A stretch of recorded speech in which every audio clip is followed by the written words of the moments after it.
The history that we were all taught growing up is wrong. My name is Scott Wolter, and I'm a forensic geologist. There's a hidden history that nobody knows about. There are pyramids, chambers, tombs, inscriptions. They're all over the world. We're going to investigate these artifacts and sites, and we're going to get to the truth. Sometimes history isn't what we've been told.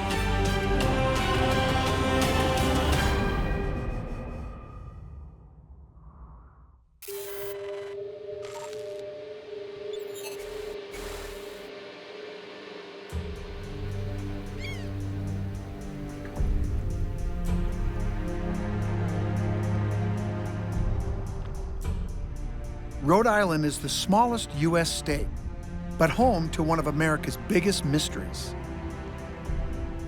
the Newport Tower. 28 feet tall and made of thousands of intricately placed stones. No one knows who built it, when, or why. Some people think it's a colonial-era windmill or watchtower, but I don't think it looks anything like colonial architecture. I think it's proof an ancient group of explorers sailed here from Europe in the 1300s. They're called the Knights Templar.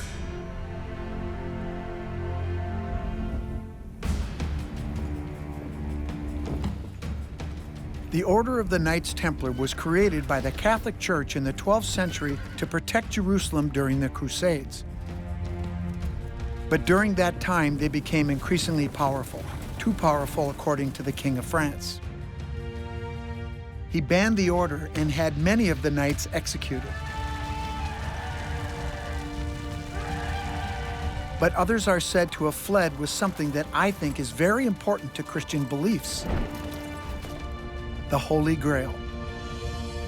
The Grail is thought to be the cup that Jesus drank from at the Last Supper, or perhaps symbolized hidden secrets. I think the Templars brought the Grail to North America, and the Newport Tower is proof that they were here. It's an explosive theory, and it's brought me head-to-head with academics and experts like Jim Egan, curator of the Newport Tower Museum and an authority on the structure. If I can convince Jim that I'm right, then maybe academics can be convinced too. This is, no question, my favorite pre-Columbian site in North America. Pre-Columbian? You still into that Templar thing? Yes, I definitely am. And I mean, come on, Jim, take a look at it. They built many churches in Europe exactly like this. I agree, okay. And you got the round cylinder sitting on 8 round, heavy columns, equally spaced, the round Romanesque arches, and the capstone ledges clearly for structural support for a first-story round ambulatory all around the building. It's exactly identical to what they built in the 12th century, and they built it here, of course. There are many churches in Europe with connections to the Templars. They incorporate architectural elements also found in the Newport Tower, and they were built at the time when the Templars were around. Mellifont Abbey in Ireland, the round churches throughout Bornholm in Denmark, and the Cambridge Round Church in England. But Jim Egan has a different idea. Everyone comes to the tower with their own theory, but I studied Rhode Island history, and I came across a chapter in Rhode Island history that very few Rhode Islanders even know about. You still in that John Dee thing? Well, him, as a matter of fact. I've come across John Dee in my investigations before. He was a talented man of many trades: astronomer, map maker, and advisor to Queen Elizabeth in the late 1500s. Jim says that Dee designed the tower in 1583 and had it placed in Newport to help the Queen establish a land claim here in America. But I don't buy it. This fellow John Dee was not only the navigational guide, he was the architect of this entire plan to colonize the New World, and I claim he was the architect of the tower. Jim, I know you like this 1583 date, but there's no way that the tower was built then. Why? I found a map that has the tower on it that dates to 1569. This map was drawn by Gerardus Mercator in 1569, and it was one of the most significant maps of its time. And he was the first one to coin the term atlas for a collection of maps. and we have what is a sort of crude depiction of the northeast coast of North America. But here we have Narragansett Bay, and take a look right there on the east side of the bay in an area roughly in the area of Newport. Looks to me like a church. Looks very similar to the Newport Tower. Well, why would he draw a square tower instead of a round tower if this is a depiction of the map of that tower? This has got a conical shaped roof here, so that indicates to me that it's a cylinder and that it's round. We have a stone tower that appears to have a first-story ambulatory around the tower. It's an exact duplicate of Cambridge Round Church, which looks exactly like that, but still has the ambulatory attached. The fact that we have the tower depicted on this map proves that the tower was here before 1569. I think it was here long before that, but clearly it's depicted here on a map prior to John Dee and your whole thesis. So that's just sort of representation of cityness. It has nothing to do with the tower. I think that maybe what we should do at this point is just respectfully agree to disagree.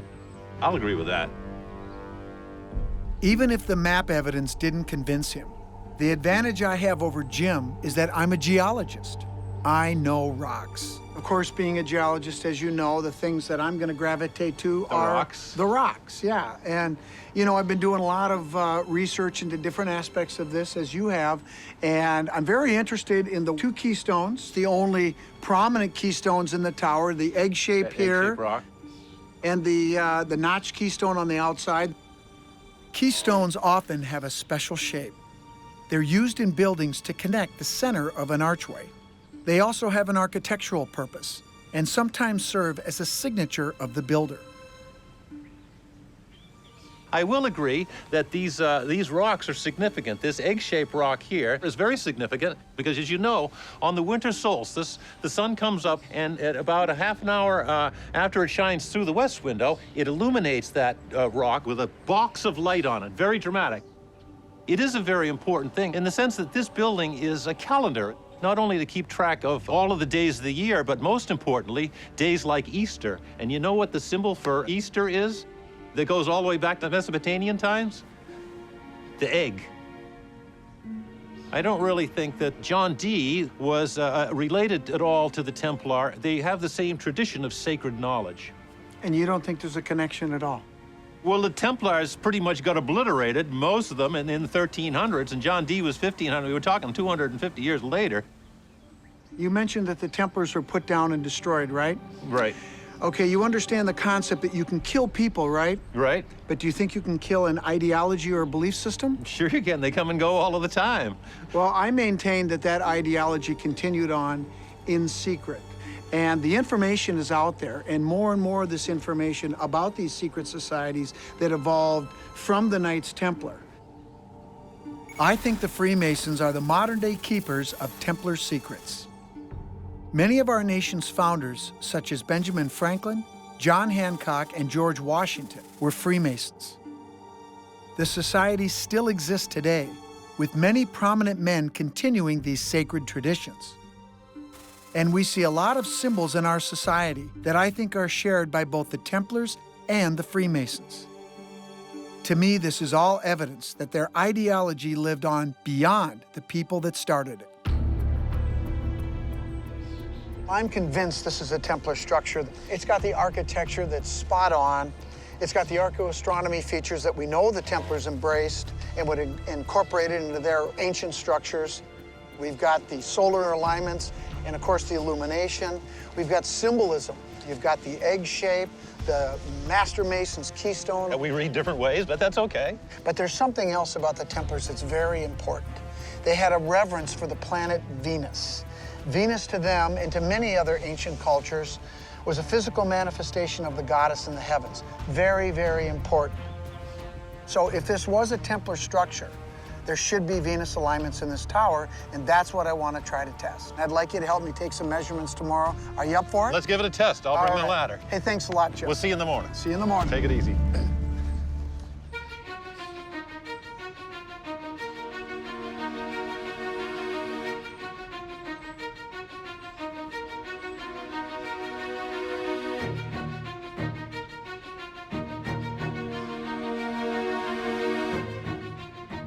It's been almost 5 years since I started thinking there could be Venus alignments in the tower. I seem to find clues to my Templar theory every time I'm here. I should have known this trip would be no different.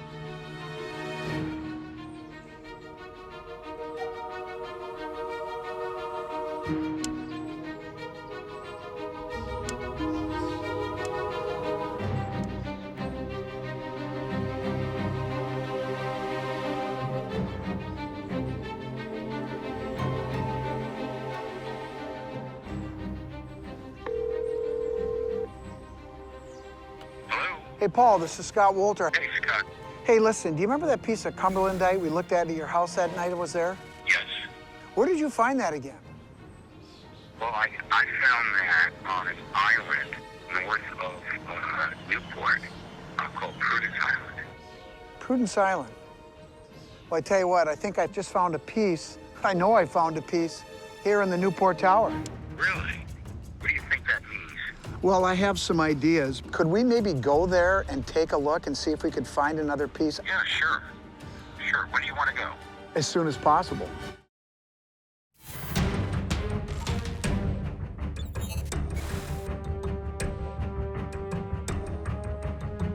The Newport Tower in Rhode Island is a mysterious structure. I believe it proves that some of the history we've been told about America and who discovered it is wrong. I think this tower was built by the Knights Templar in medieval times as they fled Europe with the Holy Grail. And a key piece to this whole investigation could be a piece of rare rock, Cumberlandite.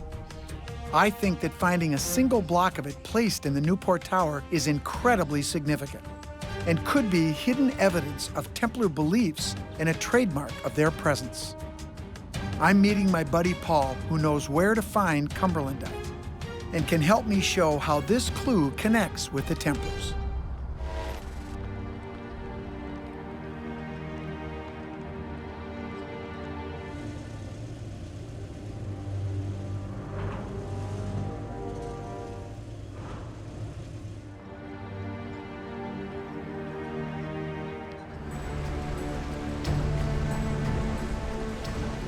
Now we're going to Prudence Island. Prudence Island is the second largest island in the bay.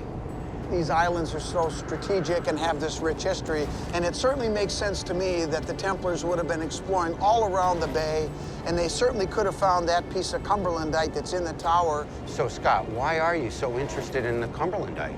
Well, there's a piece of Cumberlandite in the south column of the Newport Tower. It seems to be strategically positioned, and I don't think that's an accident. And the reason I think that that stone is there is that the Templars who built the tower, I think, would have revered this stone. And the reason for that, it has some very unique properties. Cumberlandite is a magnetic rock formed in only one place, Cumberland, Rhode Island. Glaciers have moved some of it to Narragansett Bay. The rock was also thought to have spiritual powers and known by some as the Stone of the Goddess, or the Stone of Venus. Venus and all it represents was important to the Templars, meaning its placement in the tower could help prove who built it. If we can find some of this Cumberlandite here on Prudence Island, this could be another important piece to the puzzle that ties the Templars with the Newport Tower.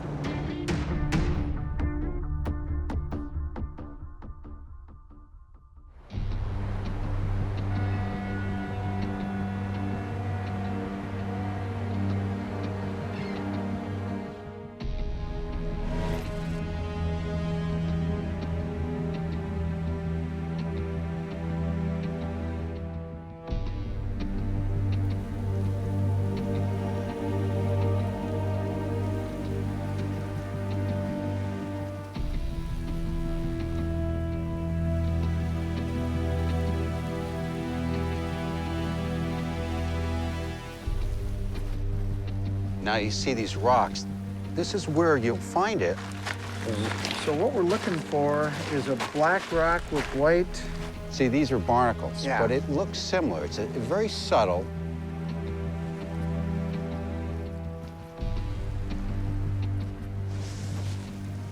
Look at this one. You know, that feels pretty heavy. And that kind of looks like stuff you have at your Yeah, house. you can feel it. Yeah. I think you may have found one. Well, I tell you what, let's do the surefire test. I got the magnet here. Now it should pull this. It didn't pull that, but look at that. I No mean, it's kidding. definitely, Let me see. yeah. Look at that. Huh? If the Templars found cumberlandite here in the bay across from Newport, it makes sense that they would have used it. This is because cumberlandite is sometimes called the stone of Venus. And I think Venus was very important to Templar beliefs. There might be another connection between the Knights Templar and cumberlandite. In northern Rhode Island, in Cumberland, where cumberlandite has been found, there was a Cistercian monastery. It has since burned down, but aren't the Cistercians and the Templars connected? Absolutely they are. And there's a Cistercian monastery here. They're extremely rare in the United States, and to have one here in Rhode Island, I don't think is a coincidence. In 1128, the Knights Templar order was founded by a Cistercian monk, a guy by the name of Saint Bernard de Clairvaux, who wrote the charter for them that was based on the Cistercian charter. And that's when they became an official order. Of course, they existed before that, but to have a Cistercian monastery associated with the cumberlandite, to me, it can't be a coincidence. And to have the cumberlandite associated with the Newport Tower, well, everything seems to be connecting. And that's the reason why this cumberlandite is so important to me. So I have a picture of the Cistercian monastery, and I suspect you might find cumberlandite in that as well.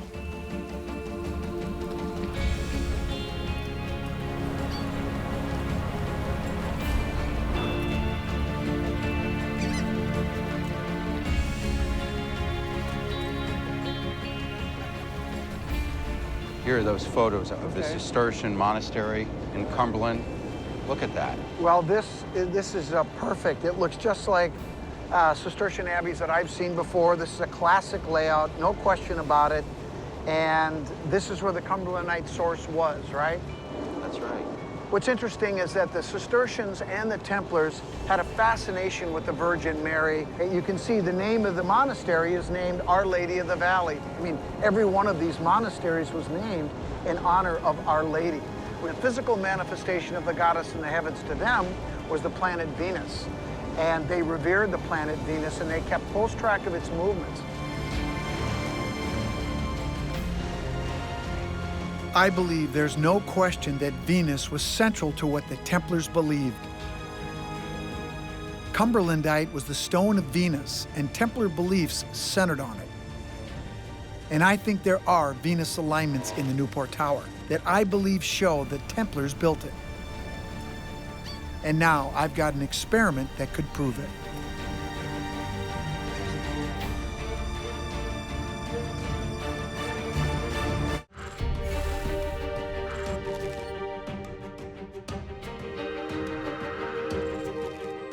I think that the Newport Tower in Rhode Island was built by the Knights Templar long before Columbus came here.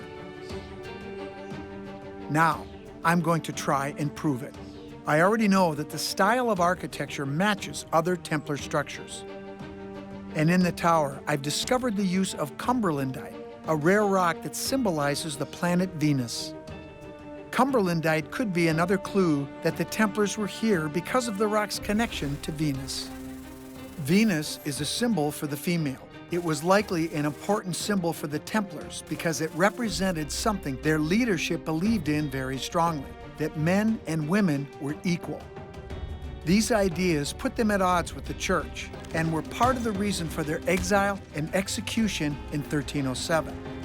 Because of the importance the Templars placed on Venus, they tracked it in the sky and used it to orient their churches and other structures as a physical way to represent their revolutionary beliefs. And I think they used Venus alignments in this tower. Some, including Jim Egan, think I'm wrong. So I have to try and prove that Venus alignments are really here. Okay, Jim, so here's what I think is going on that upper floor. Now, you see that window right there on the west side? To my knowledge today, nobody knows why those windows are there, correct? Not really. There's not much information up there on the second floor. Well, I'm absolutely certain that those windows were used for making observations of the planet Venus. Well, what's so special about these windows? I think there's more going on here, okay? To many ancient cultures going back thousands of years, and certainly to the Templars, they revered it from a spiritual sense, All okay? right. So Venus represents the goddess in the heavens, and so it rises before the sun, and then the sun follows. Many of these ancient structures, they would actually capture the light of Venus. How do you mean capture? Well, they would capture it by focusing it through a very small aperture like we have in the tower. Yep. And the light would come through, and it would be captured by some type of receptacle that would reflect that light of Venus and bring the goddess into the room, so to speak. We might have that. Maybe on the winter solstice, the light of Venus coming through and possibly being captured in the niche on the west side above our keystones. You'll never see that nowadays. All of these lights are pollution from the city. You're right about that. I think it's going to be very difficult for us to see what they saw going back to the 12th century. However, what I think we can do is to see if there is an alignment that would allow that to happen. There may be a specific day of the year when that happens, the winter solstice perhaps, Yeah. where the light will go through that window at an angle of about 22 degrees, and then the light will hit the backside of that niche. Throughout the 6 months that Venus is in the southeastern sky during the winter, anybody looking through that window could make observations of the planet Venus. It would be in a perfect position for that. Okay. For 6 months, when it's an evening star, during the summertime, you look through that west window, you could make observations for 6 months during that time. We might also have a similar type of capture of the light inside of a niche coming from the west side. Yeah. That will come through at roughly the same angle and hit somewhere on the inside of the tower. All right. But think about this. When we have the light coming from the east and the light coming from the west, it crosses. Not at the same time, but throughout the year, we get this crisscrossing X symbol, which I find very interesting. This cross, which forms an X, is a symbol I've seen on many artifacts that I think were left in America by the Knights Templar. In fact, it was on an artifact called the Narragansett runestone, only about 20 miles from here, that was stolen and that state authorities are trying to find. I think the symbol was the Templars' trademark, and finding it here in this same bay, so close to the tower, is more evidence they were here. To see if my alignment theory works, I need to measure the angle of the niche from the window. I know that Venus appears in the night sky at an angle of around 22 degrees on the solstice. And if there's a straight line from the niche up through the window towards Venus, then it's another clue that the Templars built this tower. So I'm going to use my Brunton compass, my geologic compass, and I'm going to try to measure that angle.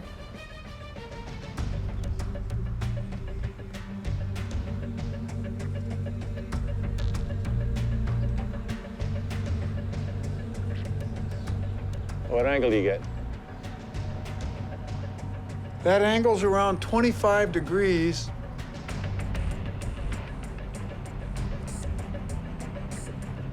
It's a pretty teeny sliver. How are you going to be able to see through that?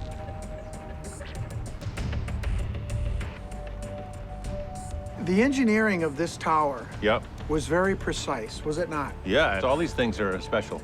We've got the alignment of Venus coming through that window down to this niche. We've got when it's a morning star, when it's an evening star, it comes through that window up there, down somewhere here on this wall, perhaps to that niche, and it makes an X. And if we can show that, that'll be another piece of the puzzle that proves that the Templars built this tower. You know how we're gonna figure it out? Wow. We have to come back here on the winter solstice.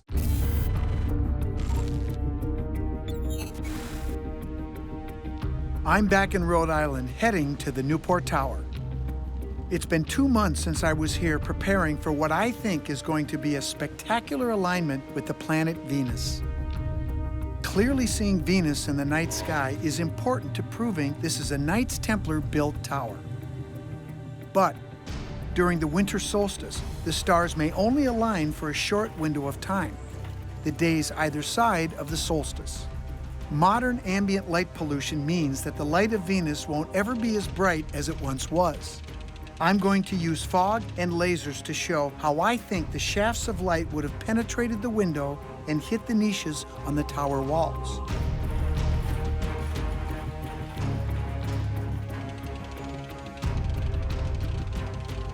You know, Jim, I know you think John Dee built this tower during Elizabethan times, 1583. but you're wrong. Well, why? I'm absolutely convinced that the Knights Templar built this tower, and if this Venus alignment works the way I think it will, it's absolutely going to solidify the true history of this tower and who built it. All right, so how's it gonna work?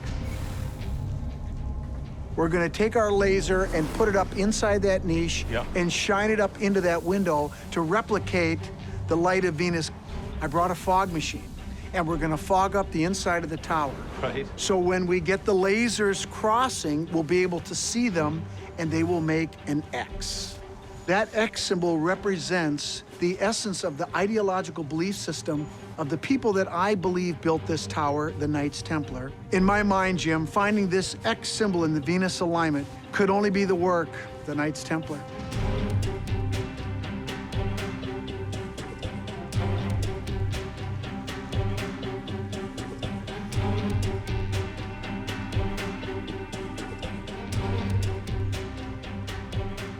Let's see what this laser test of the giant X is.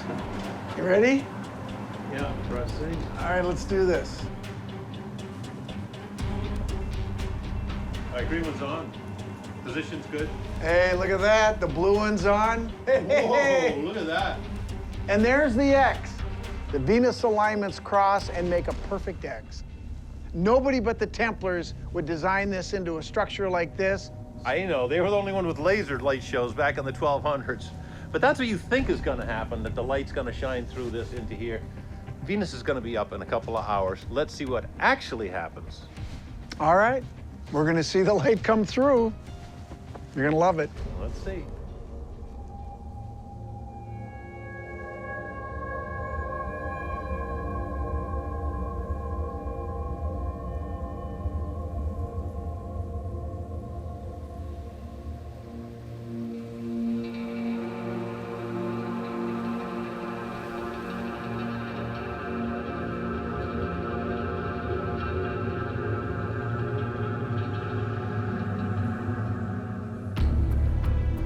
If the weather is clear today, then I can try and prove my theory. But if it's not, then I could lose my shot. There's only a few days around the solstice when I think Venus will line up. Well, there it is. We got lucky on the first day. You think the weather's gonna hold? Oh, yeah.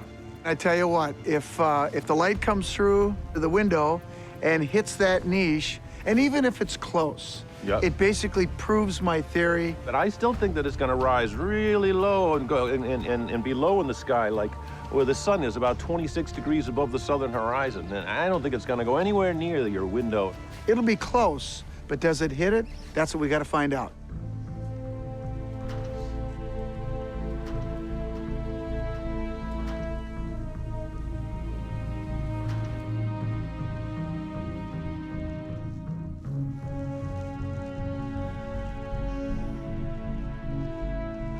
Clouds have moved in. I can't believe it. Yeah, it's still a little cloudy on the horizon there. It's starting to brighten up a little bit because the sun's coming up. Damn it. It's like these clouds just came out of nowhere. Damn it. Well, there's always tomorrow. All right, I guess we're just gonna have to hope for the sun.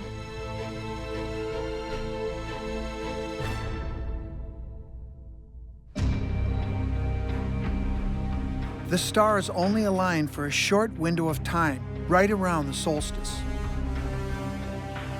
But the stars aren't aligning for me.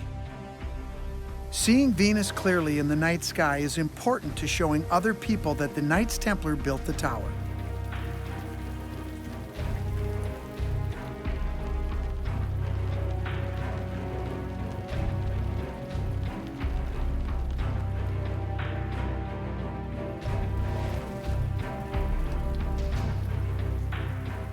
Rained out again.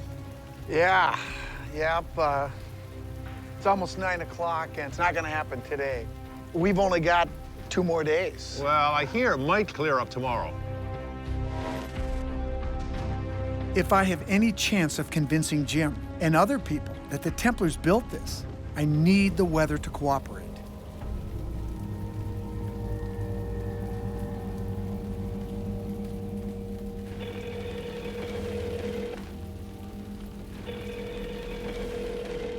Hello? Hey, honey. Fine, honey. How's it going out there? It's going terrible.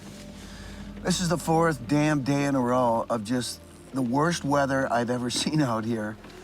I mean, it's been cloudy just in the most inopportune time. It's been raining, and today it's cloudy, raining, and the wind is blowing. You know, Jan, you and I both know that these Venus alignments are definitely there. We know the solar alignments are there, and the only people that could have done this are the Templars. If this weather doesn't clear, though, God, we have to find a way to prove this. Hang in there. Hopefully it'll clear up tomorrow. Hey, wait a minute. I just noticed something. What is it? It's a keystone in one of the archways that has a very specific shape. What does it mean? I'll tell you what it means. It means that no matter what happens with the experiment tomorrow, even if we get it or not, I think we have a final piece of evidence to seal the deal. I've seen that keystone before, but I just now realize where else I've seen it and how it might be another important clue to solving this mystery.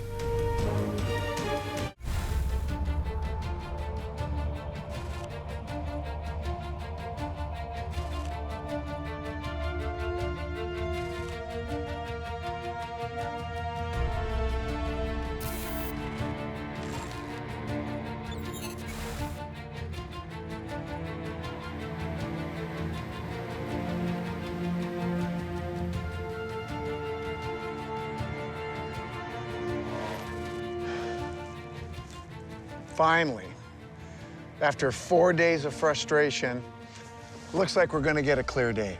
Yeah, to see Venus is going to slowly rise, and I think it's going to stay clear because you can see all these other stars in the sky, so we should be good. Let's do it. All right.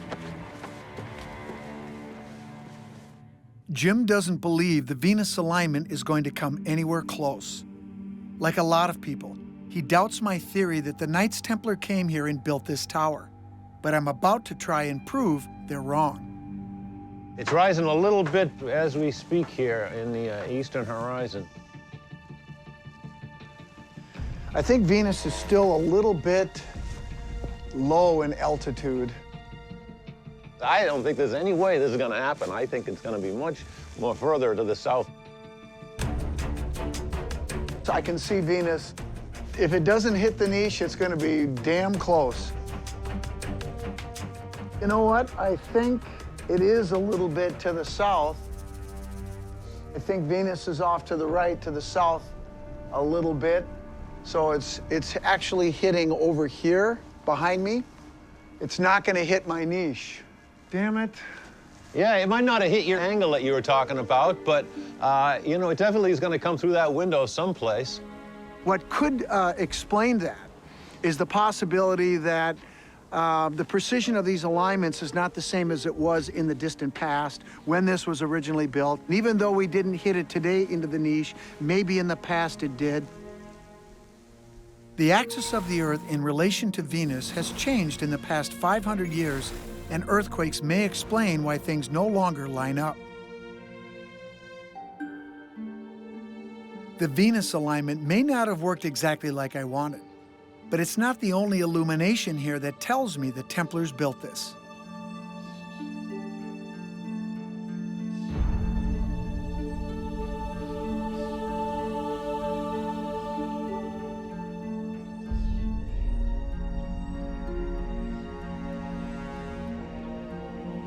At 9 a.m., a time when Templar monks would be at prayer, an incredible event occurs. The morning sunlight illuminates the egg-shaped keystone. And I think the way this happens is something only the Templars would have engineered.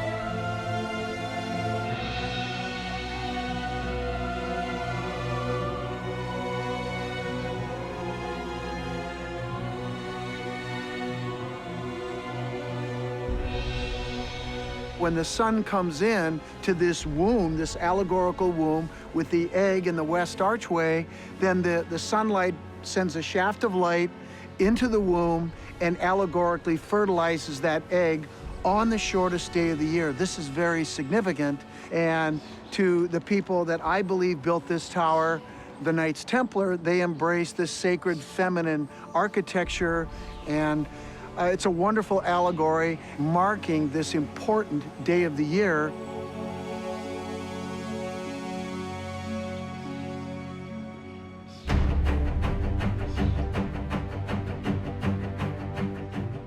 Well, Jim, I think we can agree that this is not a colonial structure, and it goes back at least hundreds of years, for sure. I'm on you on that one, Scotty. Okay.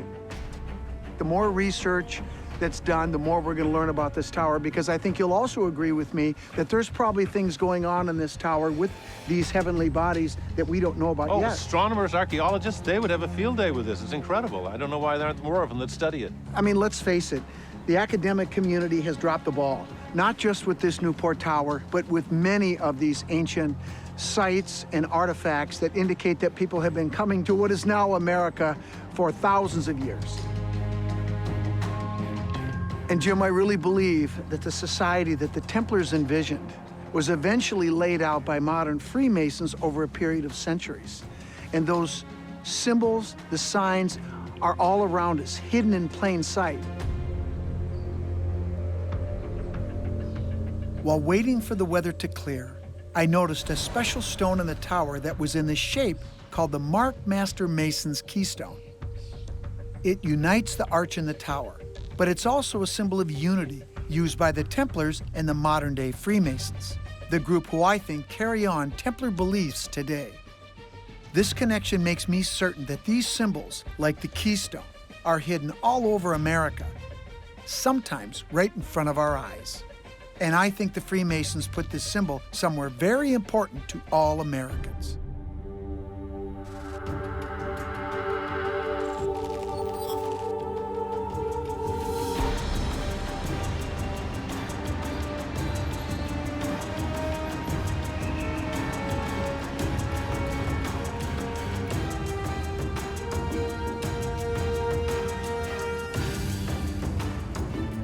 I've seen that keystone symbol many times, but there's only one way I can really see it.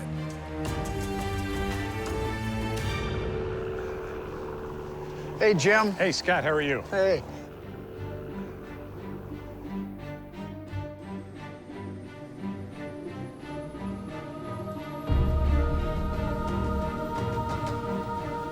Colonial Tower, helicopter 410 Sierra Juliet with the Hotel Bravo intersection. I'd like to depart to the north, please. Kilo 1 Sierra Juliet, remain east of 422 at all times. Clear for takeoff, taxiway Bravo Papa.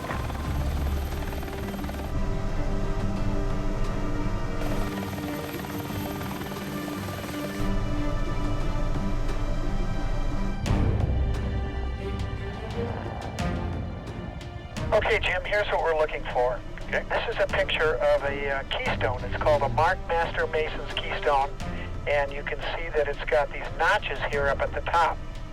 And if we can find this out here, I think what it would do is not only prove that the Knights Templar and the modern-day Freemasons are connected, but it would also prove that these two orders were responsible for founding our United States itself.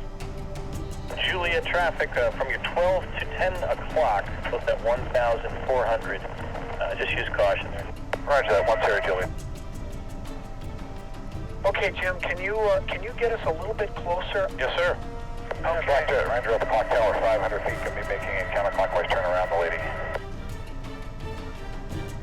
Jim, there it is. There it is. I see it. All right. Right there.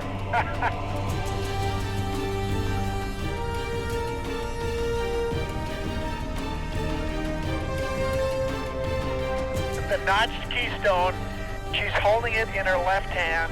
The honor of putting the final keystone was given to the Master Mason.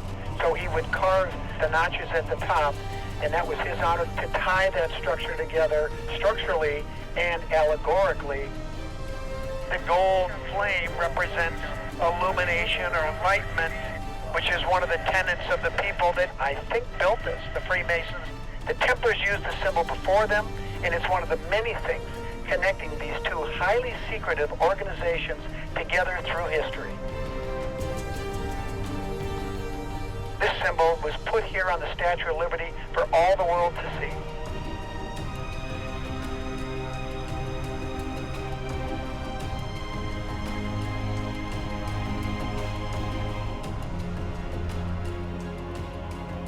All the clues that I've seen scattered across our nation tell me something amazing about who I think really shaped our United States.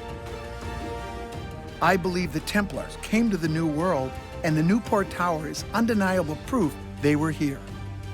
I think they came to America in search of religious freedom and to escape persecution.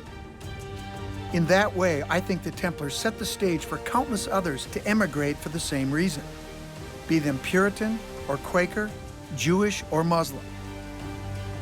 I think the Templars passed on many of their ideals to the Freemasons, some of whom were founding fathers of the United States. By incorporating their unique symbol into one of the most iconic pieces of U.S. history, I'm certain both the Templars and the Freemasons left no doubt they were instrumental in America's design.